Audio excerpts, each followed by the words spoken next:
Hello students, तो dimensional analysis के इस थर्ड लेक्चर में आज उसे और आगे बढ़ाएंगे और आज करेंगे डायमेंशनल एनालिसिस के एप्लीकेशन। हालांकि एप्लीकेशन हमने स्टार्ट कर दिए हैं। एप्लीकेशन का सिंपल मीनिंग है यूजेस। हम जो डायमेंशनल एनालिसिस पढ़ते हैं, डायमेंशन के बारे में जानते हैं, उसका कहाँ कहाँ और कैसे यूज़ करते हैं। तो एक यूज़ आपने देखा होगा, उस पर मैंने कुछ क्वेश्चन भी कराए थे। To check the correctness of any relation, किसी भी रिलेशन को चेक करना कि वो डायमेंशनली करेक्ट है या इनकरेक्ट है, इस पर हमने कुछ क्वेश्चन भी किए थे। इसका एक यूज़ ये है, डायमेंशनल एनालिसिस का एक यूज़ ये है कि हम किसी रिलेशन को चेक करें। आज उसका एक दूसरा एप्लीकेशन करेंगे और उसके बाद उसका एक और एप्लीकेशन, क्या क्या एप्लीकेशन उसके हैं। एक तो चेक करना किसी रिलेशन को, उसके बाद नेक्स्ट एप्लीकेशन है, उसका नेक्स्ट यूज़ है टू एस्टैब्लिश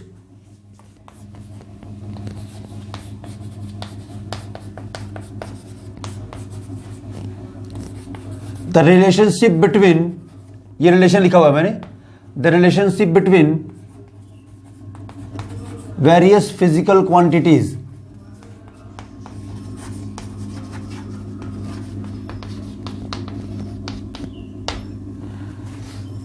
बहुत सारी फिजिकल क्वांटिटीज हो और उनके बीच में आपस में रिलेशन बनाना हो, कोई फॉर्मूला बनाना हो, तो भी हम ये काम कर सकते हैं with the help of dimensional analysis. Dimension फार्मूले की हेल्प से हम बहुत सारे फिजिकल क्वांटिटी को आपस में रिलेट भी कर सकते हैं।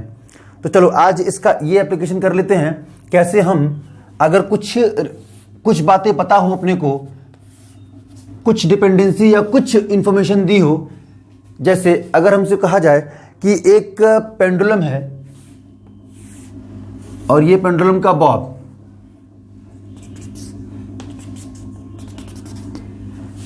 पेंडुलम के बारे में आप बहुत पहले से सुनते आ रहे हैं। पेंडुलम ऐसे ऑसिलेटरी मोशन करता है और पेंडुलम के ऑसिलेट करने का कुछ ना कुछ टाइम पीरियड होता है।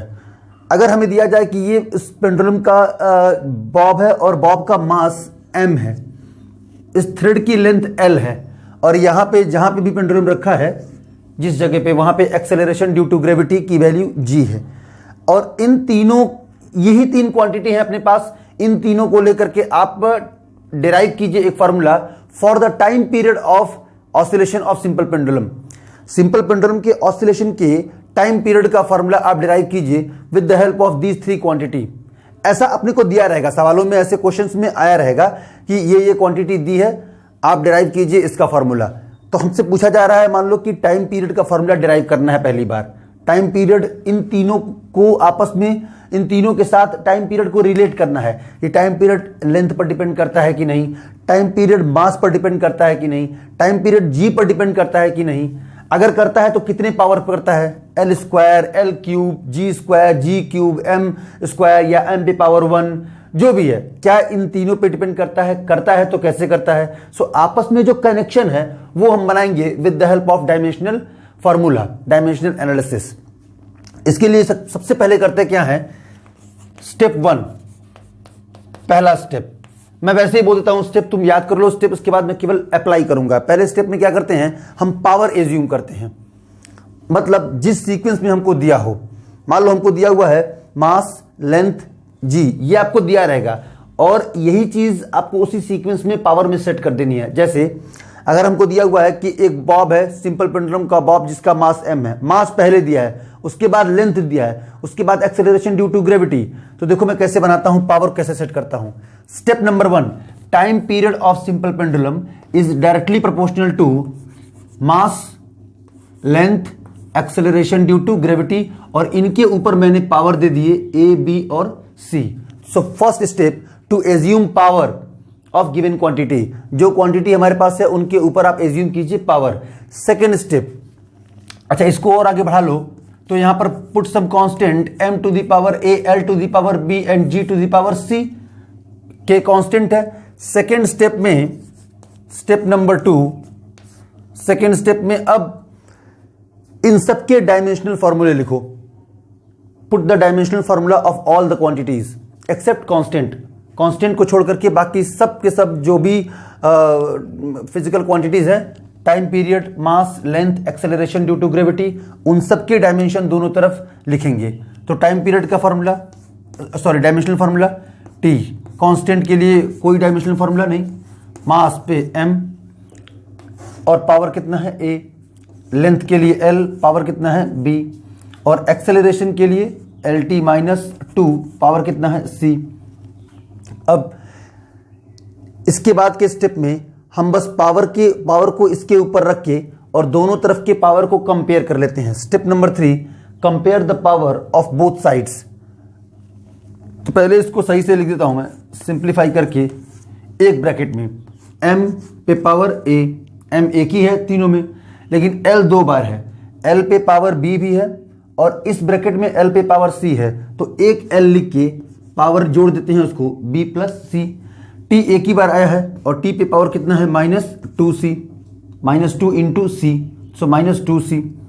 अब स्टेप नंबर 3 में कंपेयर करेंगे दोनों तरफ के पावर को, तो इधर m है नहीं, सो ये एक इसके इक्वल है 0 की,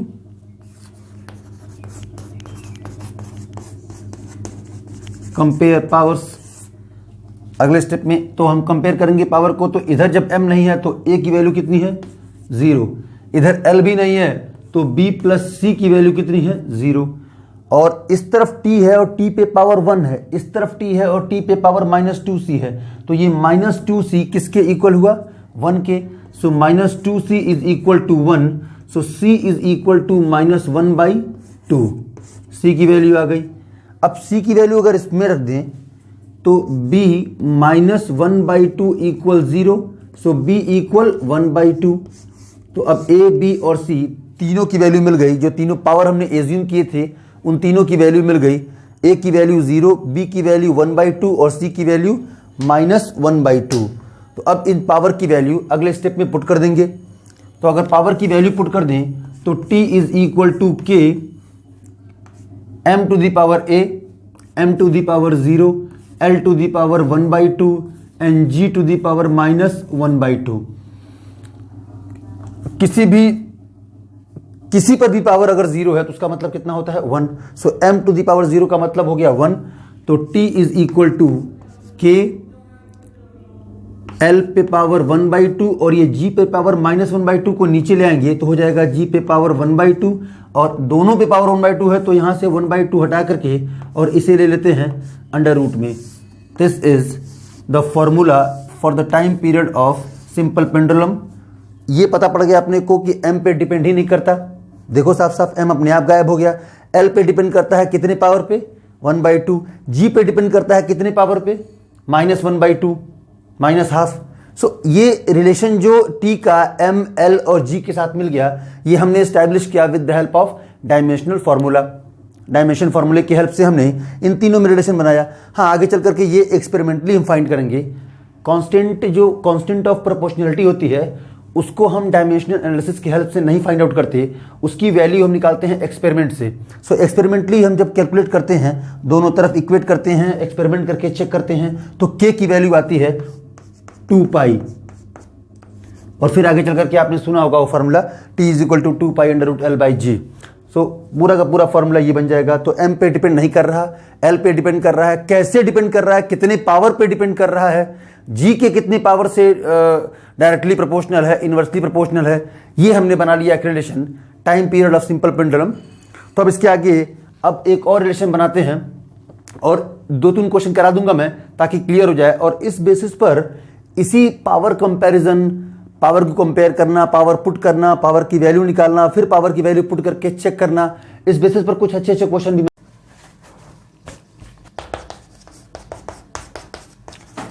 चलो एक दूसरा एग्जांपल देखते हैं। s is equal to ut plus half at square. ये इक्वेशन भी सुना है, आपने सुना होगा equation, second equation of motion है ये। अब इसको डिराइव करते हैं with the help of dimensional formula. जो डायमेंशनल फार्मूला का नॉलेज हमारे पास है, उस नॉलेज के बेसिस पर अब इस इक्वेशन को डिराइव करेंगे। डिराइव करने का बहुत ही सिंपल स्टेप मैंने आपको समझाया अभी। एक हमने t इक्वल 2 पाई √L/g वाला जो फार्मूला डिराइव किया, तो ऐसे ही इसको भी डिराइव करेंगे। अब देखो ये दो पार्ट में हम डिराइव करते हैं, एक ut वाला पार्ट है और एक at स्क्वायर वाला पार्ट है। चलो इसको दो पार्ट में कर लेते हैं। मान लो मैं एक मोशन कंसिडर करता हूं, एक मोशन यहां से लेके यहां तक, मान लेते हैं कि कुल मिला के डिस्टेंस कितना है s1, और दूसरा पार्ट यहां से लेके यहां तक कुल डिस्टेंस s2। ये मैं मान लेता हूं। चूंकि मुझे ut चाहिए, ध्यान से देखो, तो ये दो पार्ट में मैं डिराइव करूंगा। तो पहला पार्ट ut है, इसमें कहीं एक्सेलरेशन नहीं है, तो मैं मान लेता हूं कि ये जो डिस्टेंस ट्रेवल कर रहा है पार्टिकल या कोई भी बॉडी यहां से यहां जा रही है, तो उसका एक्सेलरेशन क्या है, 0। इनिशियल वेलोसिटी क्या है, u, और कुल मिला के उसको टाइम लगा t। तो रिलेशन क्या बना, travel distance s1 is directly proportional to u and t। अब पहला स्टेप क्या था, पहला स्टेप था कि एज्यूम कीजिए पावर। तो मान लो मैंने मान लिया पावर u के ऊपर पावर a और t के ऊपर पावर b। अब इसको हटाएंगे तो एक कांस्टेंट यूज करेंगे। So s1 is equal to some constant u to the power a and t to the power b। अब इसके बाद दूसरा स्टेप क्या था कि दोनों तरफ के फिजिकल क्वांटिटी के डायमेंशनल फार्मूले को लिखिए। तो s डिस्टेंस है, डिस्टेंस का डायमेंशनल फार्मूला l, कांस्टेंट का कोई भी डायमेंशन नहीं, u lt minus 1 that is velocity, और होल टू दी पावर कितना लिया हमने, a, टाइम के लिए t, पावर कितना है b। अब पावर सेट करते हैं, पावर इस पे आएगा l पे a, t पे एक माइनस a और यहां प्लस b, तो कुल मिला के t पे कितना हो गया, माइनस a प्लस b, और इधर क्या है l। अब नेक्स्ट स्टेप में पावर को इक्वेट करते हैं दोनों साइड, इधर l है पावर कितना है 1, इधर l है पावर कितना है a, तो एक की वैल्यू क्या आ गई 1। आप लिखेंगे इसको equating the power on both sides, दोनों तरफ के पावर को इक्वेट करने पर a की वैल्यू क्या आई 1, और माइनस a प्लस b की वैल्यू, चूंकि यहां पर t नहीं है तो हम t की value t to the power 0 लिख सकते हैं, क्योंकि इसका मतलब तो 1 ही होता है। तो अब इक्वेट करने में आसानी होगी, t पे पावर है यहां माइनस a प्लस b और t पे पावर क्या है 0, so minus a plus b equal 0, so a equal कितना हो गया b। तो जो a की वैल्यू वही b की वैल्यू, और a की वैल्यू क्या निकाली हमने 1, तो b की वैल्यू भी क्या है 1। तो हमारा रिलेशन क्या बन गया यहां से कि s1 is equal to k u to the power a, और a की value 1, so u and t to the power b, तो b की वैल्यू भी क्या है 1। तो एक रिलेशन ये हो गया। अब इसका दूसरा फेज देखते हैं और मान लेते हैं कि यहां ये जो s2 डिस्टेंस ट्रेवल कर रहा है पार्टिकल, उसमें एक्सेलरेशन है a, टाइम लगा t, लेकिन इनिशियल वेलोसिटी क्या है 0। यहां मैंने इनिशियल वेलोसिटी गैप कर दी। देखना मैं कैसे सेट कर रहा हूं इन दोनों को, क्योंकि मुझे समझ में आ रहा है कि इसमें a नहीं है और इसमें u नहीं है, तो मोशन को दो पार्ट में ब्रेक करके एक में a को 0 कर लो, एक में u को 0 कर लो, फिर बाकी कुल मिला के जो डिस्टेंस ऐड करेंगे s1 और s2 तो s ही मिलेगा। तो अब इसमें एक्सेलरेशन है a और टाइम लगा t। मान लिया मैंने कि ये जो सेगमेंट है जिसमें पार्टिकल कितना डिस्टेंस चला है s2, उसमें इनिशियल वेलोसिटी क्या मानी है मैंने 0। तो जो हमारा s2 डिपेंड करेगा, s2 is directly proportional to acceleration and time. अब फिर से पावर एज्यूम करने की बारी है, तो पावर एज्यूम करते हैं। यहां हमने a और b मान लिया है, तो आगे बढ़ते हैं c और d मान लेते हैं पावर। फिर इस प्रोपोर्शनलिटी साइन को हटाएंगे तो एक कांस्टेंट लगा दिया k2, और a to the power c और t to the power d। अब अगला स्टेप, दोनों तरफ की डायमेंशन को लिखो, दोनों तरफ जो भी फिजिकल क्वांटिटी है उनके डायमेंशनल फॉर्मूले को लिखो। डिस्टेंस है l, ये तो डायमेंशनलेस, एक्सेलरेशन का dimension lt minus 2 to the power c, और टाइम के लिए t, और पावर कितना लिया है d। पावर अगर इक्वेट करें तो इधर l है और उस साइड हो जाएगा l टू दी पावर, ये हो जाएगा आपका c t to the power minus 2c plus d। Power balance करें, इक्वेट करें दोनों तरफ के, तो c इज इक्वल टू कितना हो जाएगा, साफ साफ पता पड़ रहा है कि l पर पावर कितना है 1, यहां l पे पावर c, तो c is equal to 1। t पर यहां कुछ नहीं है, t है ही नहीं, तो हम मान सकते हैं t टू दी पावर कितना 0, जैसे हमने पहले किया है। तो t पर पावर 0, t पे power minus 2c plus d, यानी माइनस 2c प्लस d किसके इक्वल है 0 के। तो minus 2c equal minus d, minus minus cancel हुआ, तो d इक्वल कितना हो गया 2c, और c की वैल्यू क्या निकाली है हमने 1, तो यहां 1 रख दें, तो d की वैल्यू क्या आ गई 2। अब इन पावर्स को पुट करें इस अपने जो भी एजम्पशन हमने माना हुआ है, s2 is equal to k2 a acceleration to the power c, और c की वैल्यू क्या है 1, टाइम टू दी पावर कितना हमने माना था d, और d की वैल्यू क्या है 2। तो पुट करें तो इक्वेशन को मिलता है s2 is equal to k2 a to the power 1 का मतलब a, और d पर पावर 2 का मतलब t पे पावर d है और d की वैल्यू 2 है, तो t स्क्वायर। अब एक्सपेरिमेंटली पहले इन दोनों डिस्टेंस को जोड़ करके कुल मिला के डिस्टेंस लिखते हैं। तो s1 कितना आया था, यहां मान लेते हैं k1 u t, s2 कितना है k2at²। So total distance s is equal to s1 plus s2। s1 क्या है k1ut और s2 क्या है k2at²। अब मैंने जैसे कहा कि डायमेंशनल फॉर्मूले के कुछ लिमिटेशन भी है, आगे मैं आपको कुछ लिमिटेशन बता दूंगा। कुछ कमी है, कमी यह है कि वो प्रोपोर्शनलिटी कांस्टेंट जो हम लेके आते हैं, जो हमने सिंबल लगाया था प्रोपोर्शनलिटी का और उसे हटाने के लिए जब हमने कांस्टेंट यूज किया, this dimensional formula doesn't help to find the value of proportionality constant. किसी भी प्रोपोर्शनलिटी कांस्टेंट की वैल्यू ये फाइंड नहीं कर पाता, उसे हम एक्सपेरिमेंट के थ्रू फाइंड करते हैं। तो यहां पर जो k1 और k2 है वो तो प्रोपोर्शनलिटी कांस्टेंट है। ध्यान से देखो, ये प्रोपोर्शनलिटी का साइन हटाया तो एक कांस्टेंट लगाया k1, यहां भी प्रोपोर्शनलिटी का साइन, इसको हटाया तो k2। ये k1 k2 डायमेंशनल फॉर्मूले की हेल्प से नहीं निकाले जाएंगे, इन्हें हम एक्सपेरिमेंट से फाइंड आउट करते हैं। और जब इसके ऊपर एक्सपेरिमेंट किया गया तो ये पाया गया कि k1 की वैल्यू आई 1 और k2 की वैल्यू आई हाफ। तो कुल मिला के जो डिस्टेंस लिखा गया वो लिखा गया ut प्लस 1/2 at²। ये प्रूफ है। अब एक चीज यहां पर नोट करने वाला है, ध्यान देना है पे कि इसके अलावे भी दो और इक्वेशन है इक्वेशन ऑफ मोशन में। पहला equation of motion v is equal to u plus at और third equation of motion v² is equal to u² plus 2as। वो दोनों इससे डिराइव नहीं होंगे। डायमेंशनल फॉर्मूले की हेल्प से उन दोनों का डेरिवेशन आप नहीं कर सकते। इस बारे में सोचना और कोशिश करना कि देखो डिराइव कर पाते हो कि नहीं, और फिर इसके बाद अगर ना समझ में आए तो फिर जाके कमेंट बॉक्स में बता देना मुझे, मैं उसको सॉल्व करने की कोशिश करूंगा। बट आपके डाउट आने चाहिए। कोशिश करना कि जो बाकी के दो जो बचे इक्वेशन ऑफ मोशन है उनको भी डायमेंशनल फॉर्मूला की हेल्प से हम डिराइव करें, डेरिवेशन करके सीखें कि कैसे हम फिजिकल क्वांटिटी के बीच में आपस में रिलेशन बनाते हैं। तो चलो अब इसके बाद एक और इक्वेशन डिराइव कर लेते हैं और ज़्यादा क्लियर हो जाएगा अच्छे से आपको। चलो एक और एग्जांपल देखते हैं। वैसे तो एग्जांपल भरे पड़े हैं, बहुत सारे एग्जांपल हैं, लेकिन कोई सा भी एक एग्जांपल ले लेते हैं। मान लो सर्कुलर मोशन का एग्जांपल लेते हैं।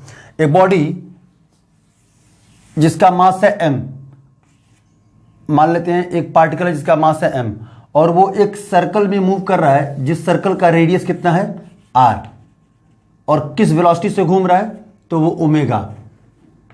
ओमेगा शायद अभी आपने नहीं सुना होगा, एंगुलर वेलोसिटी बोलते हैं। जो चीज़ एंगल ट्रेस करती है, जो चीज़ एंगुलर मोशन करती है, उसको उसकी सारे पैरामीटर को हम एंगुलर भाषा में बोलते हैं। सो एंगुलर वेलोसिटी ओमेगा से घूम रही है।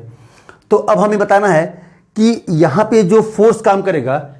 पहली चीज आप आगे सर्कुलर मोशन में पढ़ेंगे, जब आप पढ़ेंगे सर्कुलर मोशन तो उसमें बताया जाएगा कि सर्कुलर करने के लिए कोई सा भी पार्टिकल अगर सर्कुलर करता है तो उसके लिए एक चीज का होना बहुत जरूरी है, वो है सेंट्रीपिटल फोर्स, सेंटर की तरफ लगने वाला फोर्स।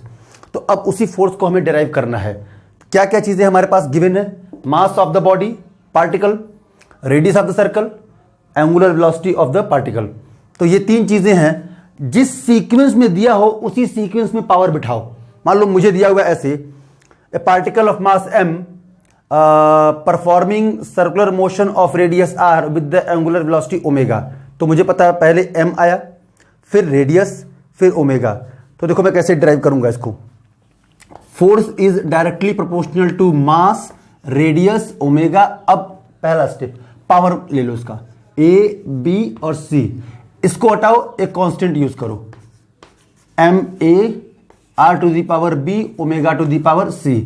अब दूसरा स्टेप, दोनों तरफ के फिजिकल क्वांटिटी के या जितने भी फिजिकल क्वांटिटी हैं सबके डायमेंशनल फॉर्मूले लिखो। फोर्स का डायमेंशनल फार्मूला mlt-2, ये डायमेंशनलेस। मास के लिए m पावर a, रेडियस के लिए l पावर b, ओमेगा का डायमेंशन क्या होता है?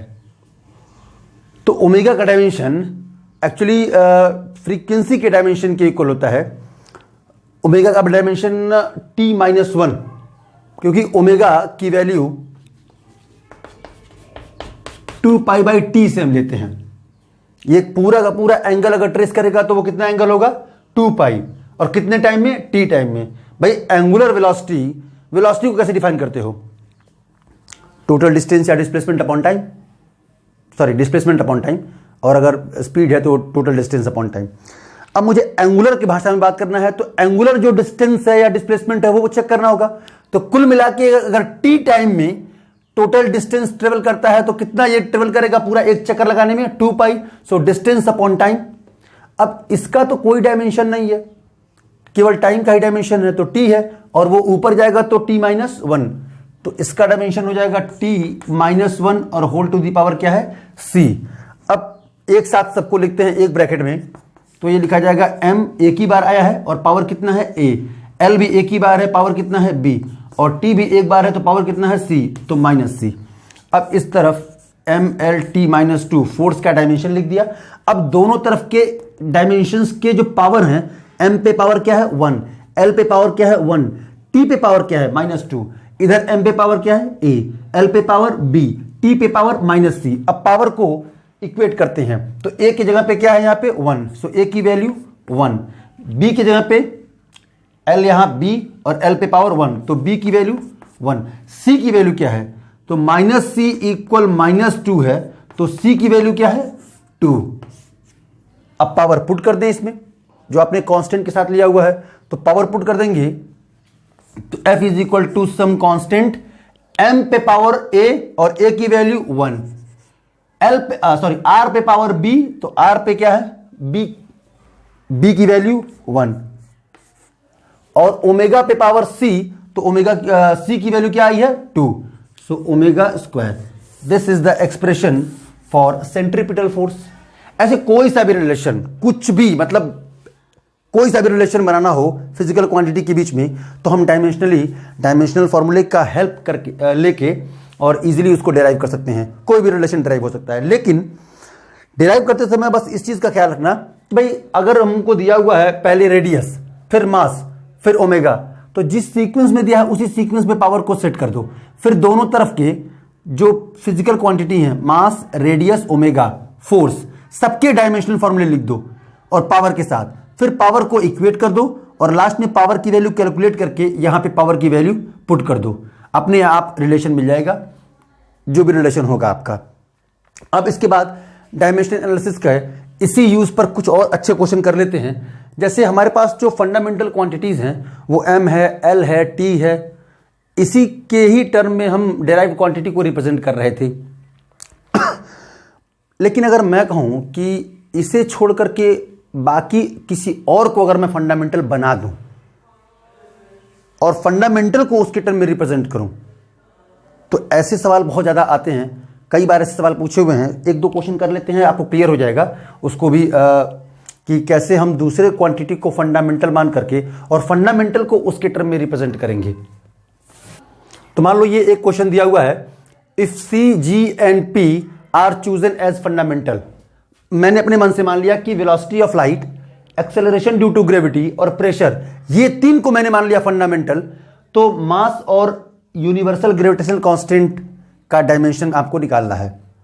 आपको बताना है कि अगर ये फंडामेंटल हैं तो इसके भाषा में, जैसे हमारे पास जो फंडामेंटल था MLT, हम बार बार उसी की भाषा में लिख रहे थे किसी भी क्वांटिटी का, डिराइव्ड क्वांटिटी का डायमेंशनल फार्मूला। जैसे फोर्स का MLT माइनस 2, प्रेशर का ML माइनस 1T माइनस 2, तो ML पे पावर दे रहे थे क्योंकि वो फंडामेंटल था। अब हमने उसके बदले इसको चूज कर लिया फंडामेंटल, माने इन तीनों के टर्म में मास को लिखना है। तो देखो कैसे लिखेंगे, मान लो मैं लिखना चाहता हूं universal gravitational constant capital G का डायमेंशन इन तीनों के टर्म में, velocity of light, acceleration due to gravity और प्रेशर। तो सबसे पहली चीज, इन तीनों का डायमेंशन आपको पता होना चाहिए, मतलब ये सबके सब डायमेंशन आपको क्लियर होने चाहिए, तभी आप इसका डायमेंशन इसकी भाषा में लिख पाएंगे। चलो इसको देखते हैं। G इज इक्वल टू, पहले पावर देते हैं, C पे पावर A, G पे पावर B और P पे पावर C। ये दोनों अलग अलग C है, ये वेलोसिटी ऑफ लाइट है और ये पावर है C। ये ध्यान रहे, कोई और पावर दे दें इसको नाम, या रहने दें, अभी तो इसका डायमेंशन लिख देंगे तो क्लियर हो जाएगा, दोनों अलग हो जाएंगे। So velocity of light, acceleration due to gravity, pressure. फिर से मैं बता रहा हूं आपको, ध्यान से समझिए कि C, G और P इसी सीक्वेंस में पावर दो, A इस पे पावर A, इस पे पावर B और इस पे पावर C। अगर ये उल्टा होता तो जिस सीक्वेंस में होता उसी सीक्वेंस में हम लिखते, and this is equal to G, जिसका डायमेंशनल फार्मूला हमको निकालना है। तो G का डायमेंशन फार्मूला आपको याद होना चाहिए, नहीं याद है तो कभी भी इसका तो निकाल ही सकते हो। F इज इक्वल टू कितना होता है जी m1m2/r²। तो यहाँ से FR²/m1m2 तो m-1 L³ T-2 होना चाहिए। चलो देख लेते हैं एक बार, MLT-2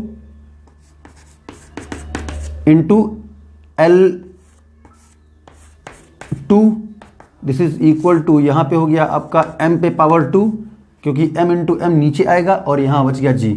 सब इसको सॉल्व कर लें तो यहाँ बच गया आपका m पे पावर -1 और L³ T-2। ठीक है, इसका डायमेंशनल फार्मूला लिखा जाएगा m पे power -1 L³ T-2 this is equal to, अब यहाँ बैलेंस करें इसको, c velocity of light LT-1 पे पावर कितना है a, g acceleration due to gravity dimensional formula LT-2 पे पावर कितना है b।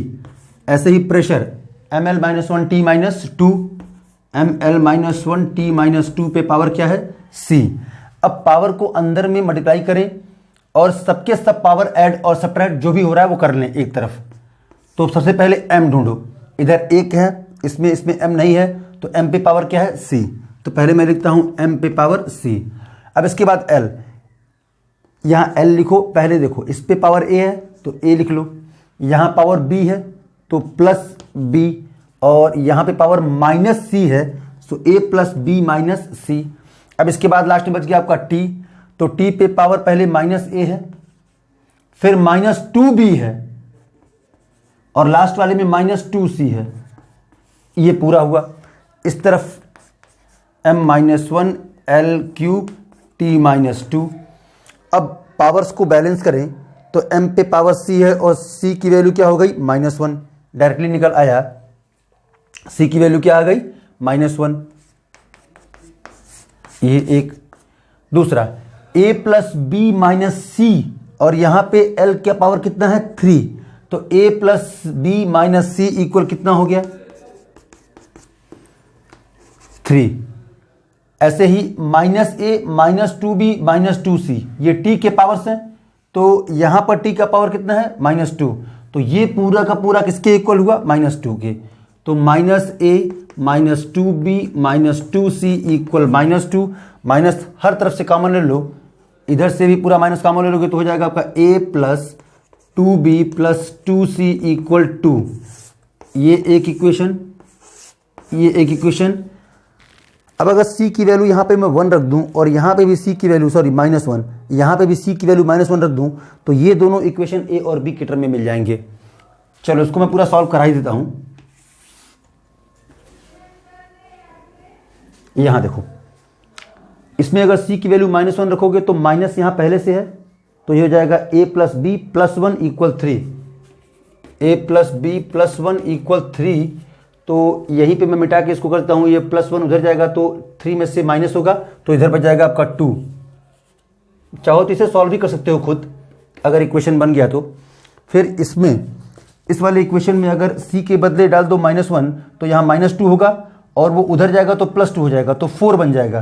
तो a plus 2b equal 4, a plus 2b equal 4। अब एक काम करें, बस इन दोनों को सब्ट्रैक्ट कर दें, ये कैंसिल हो गया।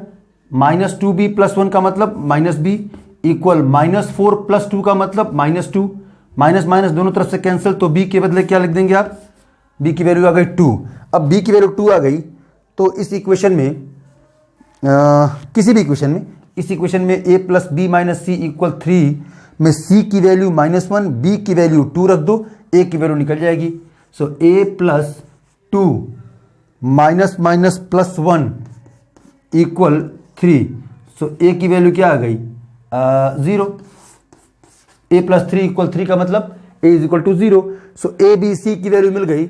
अब यहां पर a b c की वैल्यू पुट कर दें तो g का जो डायमेंशनल फार्मूला बनेगा वो कितना आ जाएगा, g is equal to c to the power a, और a की वैल्यू क्या है 0, g to the power b, और b की वैल्यू हमने कहाँ निकाली है 2, तो g2, और प्रेशर पे हमने पावर माना था c, और c की वैल्यू आई थी -1, तो प्रेशर पे -1। This is the dimensional formula of universal gravitational constant in terms of chosen fundamental quantity. जो हमने हमें दी गई थी कि अगर हम माने कि सी, ये स्मॉल जी और पी हमारा फंडामेंटल है, तो हमारे जो दूसरी क्वांटिटीज हैं इनके टर्म में कैसे लिखे जाएंगे। तो हमने यूनिवर्सल ग्रेविटेशनल कांस्टेंट का डायमेंशनल फार्मूला बनाया सी, जी और पी के टर्म में।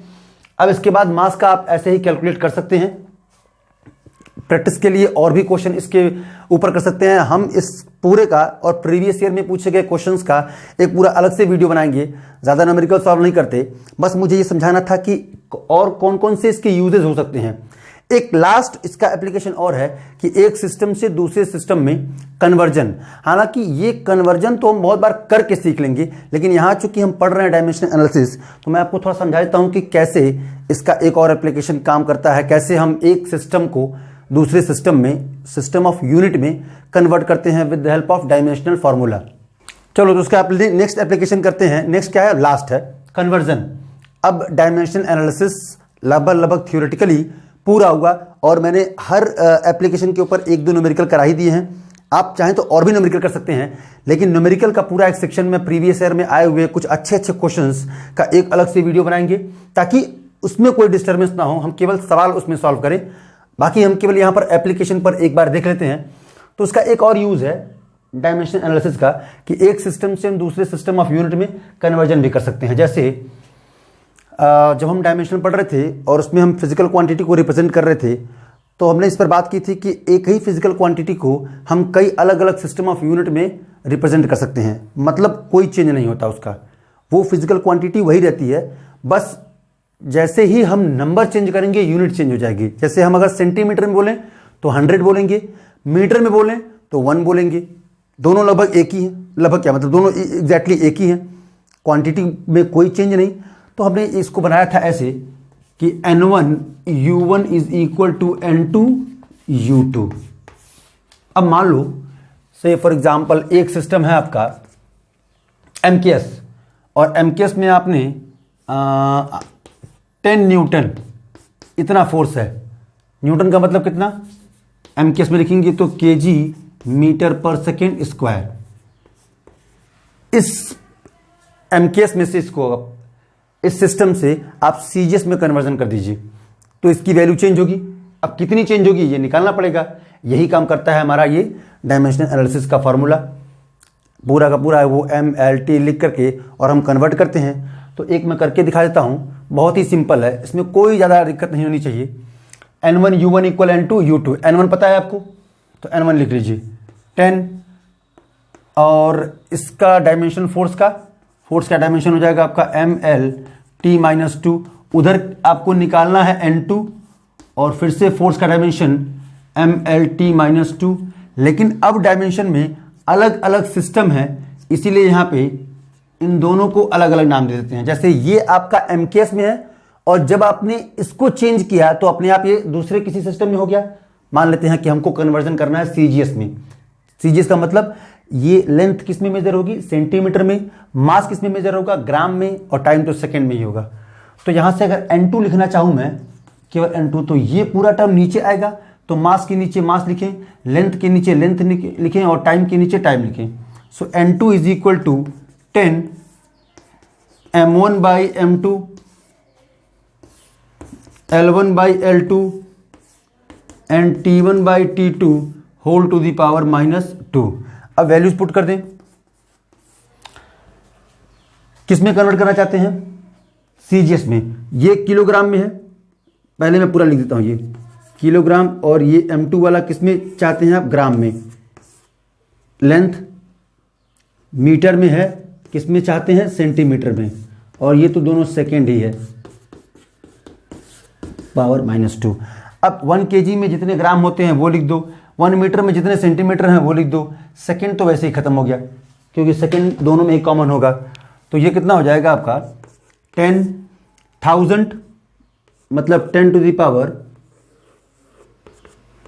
3, और ये दोनों हो जाएगा आपका ग्राम। ये हो जाएगा आपका 1 मीटर में कितने सेंटीमीटर होते हैं, 100, यानी 10 टू दी पावर 2 सेंटीमीटर, और ये तो सेकेंड -2 है ही पर सेकेंड स्क्वायर। अब 10 to the power 2, 10 to the power 3, ये दोनों मिलके क्या हो गए 10 टू दी पावर 5। सो 10⁵ कुछ गड़बड़ तो नहीं हो रहा?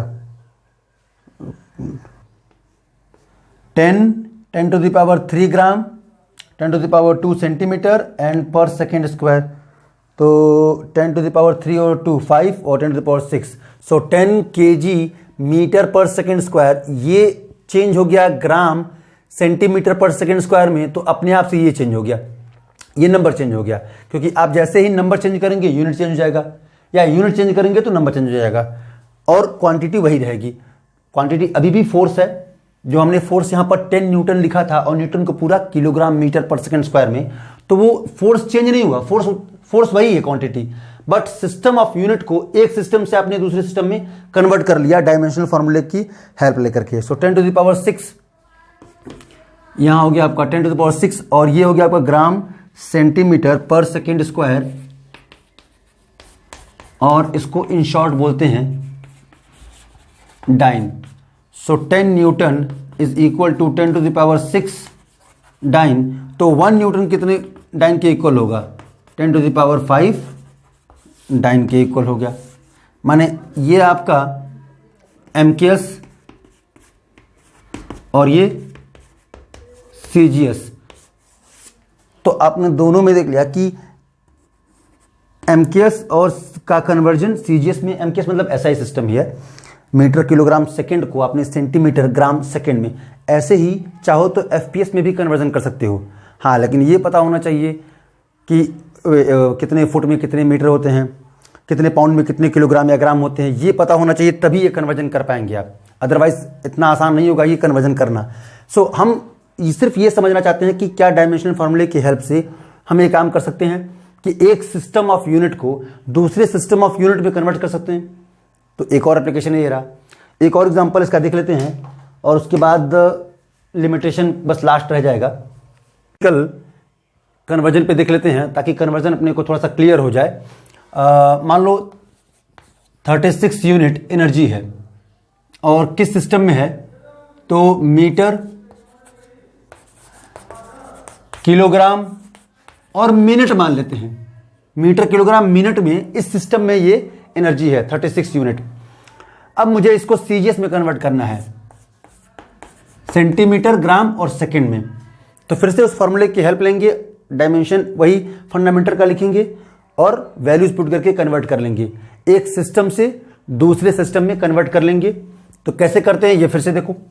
फिर N1 U1 equal N2 U2। N1 पता है तो 36 और U1, तो U1 में आपका फिर से लिख देंगे M1 L1 और T1 इज इक्वल टू, अच्छा एक चीज और, एनर्जी की जो यूनिट होती है वो उसका डायमेंशन फॉर्मूला होता है ML2T-2। तो डायमेंशन प्रॉपर लिखते हैं ML2T-2। हाँ यही होता है ML2T-2। अब इसके बाद इसका कन्वर्जन N2 ये पता करना है अपने को, और U2 नहीं पता है तो फिर M2 L2 ये हो गया आपका दूसरा। N1 U1 equal N2 U2। U1 का मतलब पहला सिस्टम हमारा किस में है? ये 36 किस में है? तो मीटर में, किलोग्राम में और मिनट में दिया है टाइम। हमें कन्वर्ट करना है ग्राम, सेंटीमीटर और सेकंड में। ये मिनट है, इसको सेकंड में कन्वर्ट करना है। तब देखते हैं N2 की वैल्यू क्या आती है कन्वर्ट करने के बाद। तो यहां से N2 अगर इधर छोड़ दो, बाकी को इधर ट्रांसपोज करो और सेम नेचर वाली क्वांटिटी को नीचे डिवाइड करो, तो N2 लिखा जाएगा 36 M1 by M2 L1 by L2 square T1 by T2 पे पावर -2। सब कुछ सही है? हाँ ठीक है। अब 36 फिर से अब देखते हैं कि ये ऊपर वाला हमारा किस यूनिट में था। तो ये था आपका मीटर में, सॉरी मास है तो किलोग्राम में, लेंथ मीटर में, और टाइम किस में दिया था? 36 था किस में? 36 इस सिस्टम में था। इस सिस्टम से आपको इस सिस्टम में कन्वर्ट करना है, तो ऊपर जिस सिस्टम में था उस सिस्टम को लिख लेते हैं, मास केजी में, और कन्वर्ट किस में करना है? ग्राम में। लेंथ किस में था? मीटर में, और कन्वर्ट किस में करना है?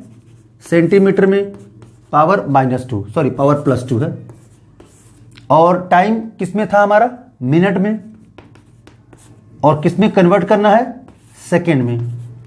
अब बस वैल्यूज पुट करें, 36 and this is equal to kilogram gram, तो ये 10⁻³ भाई 1 किलोग्राम में कितने ग्राम, 1000। मिनट सेंटीमीटर तो 10⁻² और इसका स्क्वायर लिखेंगे, सो 10⁴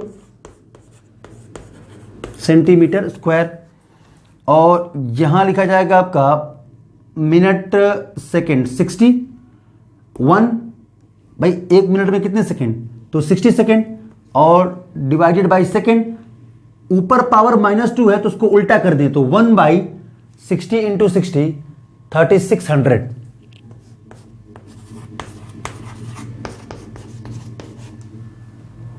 समझ आया कैसे लिखा है मैंने, मिनट और सेकेंड है ये, तो ये मिनट के बदले जब आप सेकेंड लिखेंगे तो ऊपर 60 लिखेंगे, इसको नीचे कर दो, पावर प्लस हो जाएगा, तो 1/3600 सेकेंड स्क्वायर। अब इसको पूरे पावर को अगर ऐड करो तो ये 10⁻³ 10⁻4 का मतलब हो गया आपका 10⁻7, 4 और 3 7, और ये 36 और 36 कैंसिल हुए, और पावर 2 नीचे है, देखना ध्यान से, पावर 2 नीचे है 10⁻2 और ऊपर 10⁻7 है, तो ऊपर बच गया आपका 10⁵। सो ये आपका N2 की वैल्यू आ गई 10⁵ ग्राम सेंटीमीटर पर सेकेंड स्क्वायर, ग्राम सॉरी सेंटीमीटर स्क्वायर है, ग्राम सेंटीमीटर स्क्वायर पर सेकेंड स्क्वायर, और इसको बोलते हैं अर्ग। सीजे सिस्टम में एनर्जी की यूनिट को बोलते हैं अर्ग, इसी को शॉर्ट में बोलते हैं अर्ग। सो N2 इज इक्वल टू 10⁵ अर्ग, और अर्ग को अगर पूरा लिखना हो तो अर्ग चूंकि सीजे सिस्टम की यूनिट है तो ग्राम सेंटीमीटर स्क्वायर पर second square. This is the value of N2। दूसरे सिस्टम में यानी सीजे सिस्टम में हमने कन्वर्ट कर लिया। ऐसे ही आप कुछ न्यूमेरिकल और भी कर सकते हैं इसके ऊपर, अपने मन से ऐसे ही मान के 20 न्यूटन को कन्वर्ट करो, उल्टा आओ सीजीएस से एमकेएस में कन्वर्ट करो, या एफपीएस से किसी और सिस्टम में कन्वर्ट करो, जो भी आपको सिस्टम पता है, लेकिन ज़्यादातर न्यूमेरिकल आपको एमकेएस से सीजीएस, सीजीएस से एमकेएस में ही मिलेगा। तो इस पर थोड़ी सी प्रैक्टिस कर लोगे तो इसके बाद अपना काम चल जाना है। लास्ट में एक छोटी सी चीज़ और रह गई, बस लास्ट में एक चीज़ रह गई है कि लिमिटेशन ऑफ डायमेंशनल एनालिसिस। इस डायमेंशनल एनालिसिस की क्या क्या लिमिटेशन है, तो कुछ लिमिटेशन मैं ऐसे डिस्कस कर लेता हूँ। अभी बातों बातों में ही हमने, जब हम फार्मूला डिराइव कर रहे थे, रिलेशनशिप बना रहे थे कई फिजिकल क्वांटिटी के बीच में, तो हमने देखा कि कांस्टेंट ऑफ प्रोपोर्शनैलिटी की वैल्यू नहीं निकाल पाता। तो एक तो हमें कमी यही दिख गई, एक इसका ड्रॉबैक तो हमको यही नज़र आ गया कि it can not find with the help of dimensional formula we can not find the value of proportionality constant. एक दूसरा, कंपोजिट जो रिलेशंस होते हैं, उन कंपोजिट रिलेशंस का डेरिवेशन इससे पॉसिबल नहीं हो सकता। जैसे v is equal to u plus a t, v square is equal to u square plus 2as, ऐसे रिलेशंस का आप इस डायमेंशनल फार्मूले से डेरिवेशन नहीं कर सकते, चाहे कुछ भी कर लीजिए इससे डेरिवेशन नहीं कर पाएंगे। इसके अलावा हम डायमेंशनल फार्मूले से क्लियरली दोनों साइड के डायमेंशन अगर इक्वल हो जाए और एक ही में हो जाए तो हम ज़्यादा क्लियरली इसको एक्सप्लेन नहीं कर सकते। तो कुछ कुछ इसके ड्रॉबैक्स हैं, कुछ कमियां हैं, और इसके साथ ही अब थ्योरेटिकली डायमेंशनल एनालिसिस का जो सेक्शन है वो पूरा होता है।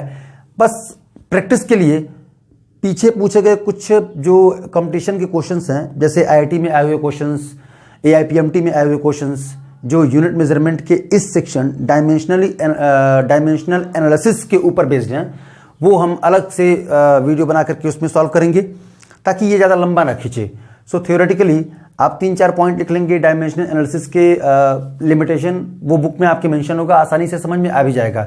लेकिन ज़रूरत है कुछ प्रैक्टिस की हर एप्लीकेशन पे, चाहे वो डेरिवेशन करना हो किसी नए फॉर्मूले का, या डायमेंशनली चेक करना हो कि कोई डायमेंशनली करेक्ट है कि नहीं ये रिलेशन, या फिर अगर कोई और फंडामेंटल हमको दे दिया जाए और मास लेंथ को कहा जाए कि उस भाषा में लिखिए, जैसे मैंने एक न्यूमेरिकल कराया, तो 2-4-10 न्यूमेरिकल सॉल्व कर लोगे तो बाकी इसमें कोई बहुत ज़्यादा टफ क्वेश्चन नहीं आते हैं।